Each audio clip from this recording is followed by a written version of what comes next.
कर दिया गया। ये है ट्रैक रिकॉर्ड इस परिवार का। समाज के जिन लोगों की बात कर रहे हैं ये उनका रिकॉर्ड है। और जो पहला सेंसस हुआ था 1871-72 में, जिस अंग्रेज अधिकारी ने कराया था, जो सेंसस कमिश्नर था, उसने कहा था कि जब तक भारत में जातियां हैं तब तक भारत एक नहीं हो सकता। राहुल गांधी उसी रास्ते पर चल रहे हैं।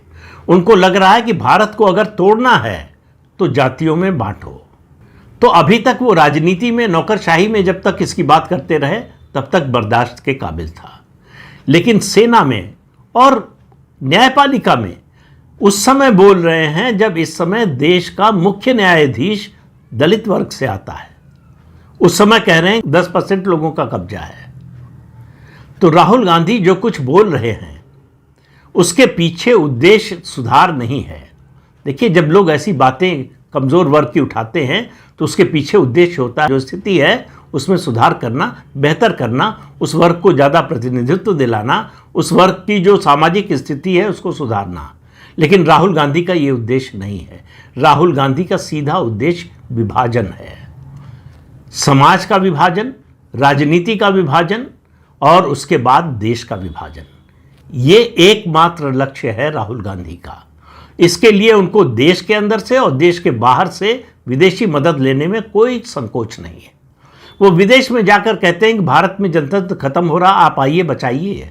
और वो भारत का संबंध सुधारने के लिए कहा जाते हैं कोलंबिया, जो दुनिया के ड्रग रैकेट के लिए जाना जाता है, ड्रग व्यापार का सबसे बड़ा केंद्र माना जाता है। अब कोलंबिया से उनका क्या नाता है, कोई निजी रिश्ता है, नहीं है। बहुत से लोग बहुत सी बातें करते हैं, लेकिन मुझे कोई प्रामाणिक रूप से कोई जानकारी नहीं है, इसलिए बोलूँगा नहीं। लेकिन सबको मालूम है कि क्या है मामला। आखिर राहुल गांधी कोलंबिया क्यों गए थे, इसका जवाब कांग्रेस पार्टी और राहुल गांधी को देना चाहिए।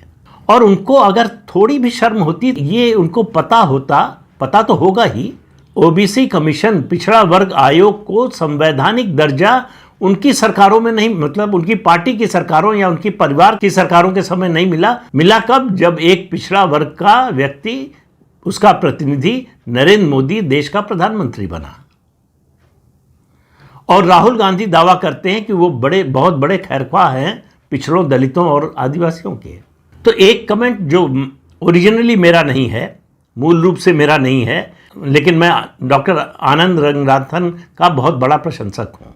उनका प्रोग्राम जहाँ भी मिलता है देखने की कोशिश करता हूँ, उनकी बात सुनने की कोशिश करता हूँ। वो हमेशा तर्क और तथ्य के आधार पर बात करते हैं, इसलिए